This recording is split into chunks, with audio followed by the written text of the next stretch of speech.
And I'm joined by Mr. Brian Mubvumbi, President of the Democracy Restoration Party. Thank you so much. We welcome your listeners too. First and foremost, I would like to make it clear and state it categorically that the moment that Zimbabwe is keeping on moving forward, relying on lies that are being perpetrated by the powers that be, or even people from the opposition, or anything that does not make us a better country, is actually a stain in our collective conscience as human beings. Yeah, I've watched the release of actually the going of Hopewell Chingono from the courts there back to the prison, after which he has been denied bail. If you are a person who is of light-hearted, you can actually shed your tears. What is happening in Zimbabwe, those are complete human rights abuse.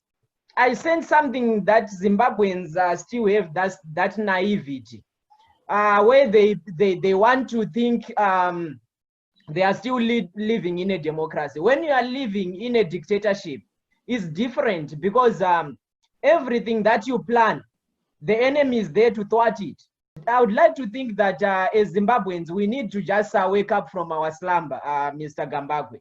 We are in a slumber where you know, the way we think is just not at par with the situation on the ground. Zimbabweans need to learn disobedience. In my own, as a young person, I feel angry about the young people of our country. We have just become so docile, you know. We are not even on the forefront of fighting for our freedom. And if you think of it, we are the ones affected by the mess that the ZANU-PF mafia is doing and will keep on doing. But we are not on the forefront of fighting for this thing. Hence, you do not see any proper planning. The thing that we need now in Zimbabwe is a non-ending demonstration without a date whatsoever. Why do you announce a date of a demonstration as if during that time that you are planning for that demonstration, you are not suffering? Why does it have to be in 3 weeks' time? People must learn that we are now living in a junta era, and disobedience should be the order of the day, especially for the young people that are wallowing in bronco-induced poverty and singing unending dance or music in an era like this, in a critical era like this, where the junta is doing willy-nilly as they wish. Really, we have to wake up from our slumber, especially the 30s generations, the 20s generations. Where are we? Where are we really? We are now reduced into, you know, ghetto roaming youths with no prospects whatsoever. What are your plans, given the current environment, given what Mr. Kanyita has said, that these demonstrations are not well organized? They will achieve nothing because people are not using the right methods. What do you plan to do? We want the people to understand that everything that can possibly be tried has already been tried by the opposition. The ballot boxes have been tried, and we have seen that it cannot work. Demonstrations have been tried as well, but the manner and nature by which those demonstrations are being carried out is not ample enough to change the cause that we all expect. So in this scenario, the beast keeps on fattening himself. The beast keeps on killing people and murdering people. ZANU-PF has actually matured from being a problem of Zimbabwe, but it's now a global problem. It's as good as the pandemic that we have. It's not, it has matured. It has now become also even a regional problem, like SADC itself. We cannot have Zimbabwe be tolerated because of what they are doing, abusing the human rights. So moving forward, what we need to do, we need to craft our basket of unity. It's no longer an issue of DRP, Democracy Restoration Party, and President Mubvumbi anymore. It's no longer about even ZANU-PF anymore. It's no longer about MDC anymore. Unity now is more imperative than ever before. So DRP as a political party, we will be coming and unleashing the plans that we have to liberate ourselves from this political holocaust. So we are going to come up with a date within this year. by which Zimbabwe will never be the same again. Our streets from that day that I will announce as the president of DRP, our streets will not be the same. Our homes will never be the same. Even our youth will never be the same again. Within this year, I'm coming up with that day. That is called the master plan of what we have. It's not going to be a single day activity, but it's going to be an activity that is going to be at play until Emerson resigns on the basis of failure and abuse of human rights. That's what it is. Okay, we are now in July, so we have August, September, October, November, December. That's 5 months before we make this announcement. Yeah, we've got that date that will tell you. I can actually tell you the month will be in the month of November. Okay. The month of November. Why we've put it so far? Because we want to make sure that that plan will never fail. We want to know the constitution they used when they were picking up arms to fight Smith, when they were in the same predicament that we are right now. ZANU-PF had to employ tactics of picking up weapons and fight the enemy. So I want that constitution from ZANU-PF that allowed them to pick up ammunition. We want that constitution because we want to know and read how they did it. Tine vanhu vari kufa vasingafaniri vari kufa. Tine makuva anotichemedza kutarisa right now because of what ZANU-PF has been doing. Tinoda kuramba politics dzekuchikidzirana, dzekuurayana. That's why muri kuona kuti Zimbabwe, of all the southern countries, Zimbabwe still have the death penalty. Why? To intimidate people. There is no people with guns in Zimbabwe. Why? Tiri kushungurukudzana pachedu. You see, Jini is not that China. And I would like to urge all believers in Zimbabwe. Go and read Daniel chapter 2, verse 21. Pane answer ipapo yakataurwa na Mwari inokwanisa kuitika mu Zimbabwe. Back to you, Honorable. Okay, I just wanted to clarify that you said in November you are going to take up certain steps which will make Zimbabwe different. Can you give us more detail? Is this something that is negotiable? Is this something that needs the people? This needs the people of Zimbabwe collectively to work towards that particular project. It's actually we have been prompted, we have been persuaded by the agony that the people are experiencing. The agony which the people of Zimbabwe are experiencing. I will tell you that we have got a pandemic, we are very much aware. But after the lockdown, after the restrictions have been lifted, you are going to see people coming out of their closets with the ribs out, just as people came out in Berlin, there in Germany, when Hitler was incarcerating them. They were called the moving dead. We have got people right now that are going smaller and smaller in size because of hunger. It's a typical concentration camp. So we are putting out to the world that this is not funny anymore. And I'm calling for all progressive forces to come and join the program. Every political party which is not ZANU-PF, we must come and discuss the way forward.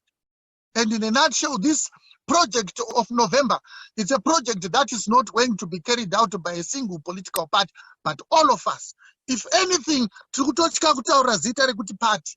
Brian Mubvumbi is no longer interested about party things. We are interested more about the flag of Zimbabwe that we pay homage to. We are more interested about the lives that we are losing, which we should not be losing. And I'm telling you that even if we die for it, it's an ideal that we cannot afford to ignore. We have to make sure we cross over to Canaan. We are not going to die in Egypt. That I promise. There is a God in heaven. And we ask for all church leaders to pray about it. Right. I just wanted to remind you that Zimbabweans are not brave people. A lot of things has happened in the past that would have thrown people into the street. But people, Zimbabweans generally don't want to do demonstrations and mass action. Am I mistaken in this view? There is a political rhetoric which is completely nonsensical, if anything, if I can put it that way. If we were not strong, if we are so much afraid, if we are terrified by what is happening, how come then we are known historically that we fought the war of liberation? Do you know what was happening in the war? You know, people were doing things that other human beings could not do. So we are not people who are afraid of anything. Zvinhu zvese zvataitywa zvakatiwira. Munoziva here kuti vanhu vari kufa vane kutsutsuna iya inonzi bitterness. People are dying of bitterness with their hearts because of the hardship that they've lived. And where are they going? They are going to hell. Hence, we are calling even all the church leaders to understand that there is need for them to be involved, to come and help for this project that is going to add sanitation. We are going to add more light than heat on the political arena. Zvinoita sekunge munhu kana ari kuZANU-PF kana kuti ari kuruling party apuwa license rekuba, kuuraya, kutuka, oita scot free. Ndiani kompana veZimbabwe asingazvizive kuti vanhu ava vakaipa? The Minister of Agriculture, Parents Siri, was involved in Gukuraundi. Don't you know how many people suffered? Do you know how many people were killed? Thousands. But now this must pose as our guide of democracy, as our guide of our lives. Then the gods must be crazy if we are still thinking that these ZANU-PF people will lead us to Canaan. It has now arrived a time where we must make sure we do it once and for all. And in November is going to be the month that we are going to announce plan of action. The police forces and the army itself, we are busy negotiating with the army. I think I told you last time, we've got people in the army, some of them with high ranks, because we are thinking beyond what other political parties are thinking. This is our only chance and our only country. And for Zimbabwe, we will do anything to free ourselves. Let the world know that we have a serious dictatorship that actually goes even to befriend other dictatorships. That's why you have seen all the buses in Zimbabwe called Zupcos. Those buses were donated from Belarus, that European country that is bordering Germany on the other side, Russia on the other side, Poland on the other side. And you know, and it's called the last dictator of Europe. The president there, Alexander Lukashenko, is known for incarcerating, killing its opponents, which exactly is what is happening. So the time to massage the leaders' egos and clap hands when they drive big cars, when we sink deep into the mud by the second, must come to an end. Thank you, Honorable. Right, Mr. Brandon Mubvumbi from the Democracy Restoration Party. I would like to thank you for joining me again today. And we're going to be having these weekly discussions as we move towards the November deadline that you have given. Is there anything that you want to say, Mr. Mubvumbi, before we close? I would like to give it to my Secretary for Information or the Secretary General if these two gentlemen have something to say. Mr. Gambagwe, I would like to close this by calling on the young people of our beautiful country. No, let me just say our former beautiful country, which has been made a hell by ZANU-PF. I would just like to call them to action. You know, if we look at the people that went for the liberation struggle, they were young people. We hear of people like Joyce Mujuru that were girls during that time, as young as 16. That went to to liberate their country. Where are the 20-year-olds? Where are the 25-year-olds and the 30-year-olds? They are still being made to walk 25 kilometers to Chitungwiza by foot. Like, really, it's unbelievable. It's painful. And also, I would like to call the diaspora community of Zimbabweans that have withdrawn themselves from Zimbabwe to remember that Zimbabwe is the only country that we have. I would also like to call upon the South Africans, the Namibians, Botswanans, the entire Southern SADC citizens to realize that ZANU-PF is no longer a Zimbabwean problem. It has become a SADC problem because their mess, when they mess up every single day, it's going to make a Zimbabwean citizen find themselves in their own country, occupying their own jobs that they want so much. And that in itself translates into the fact that ZANU-PF has become also their problem. So I would like to call them to begin to question their leaders. Why do we still have ZANU-PF existing in the SADC region? ZANU-PF is a disease even dangerous than COVID-19 itself. Why do we still have ZANU-PF in 2020? Thank you, Mr. Gambagwe. Thank you very much, Mr. Kanyeta. Thank you very much, Mr. Matongo. And we'll have you again back next week as we continue to explore your plans. Thank you very much, sir. Thanks, Thank you, sir. Honorable.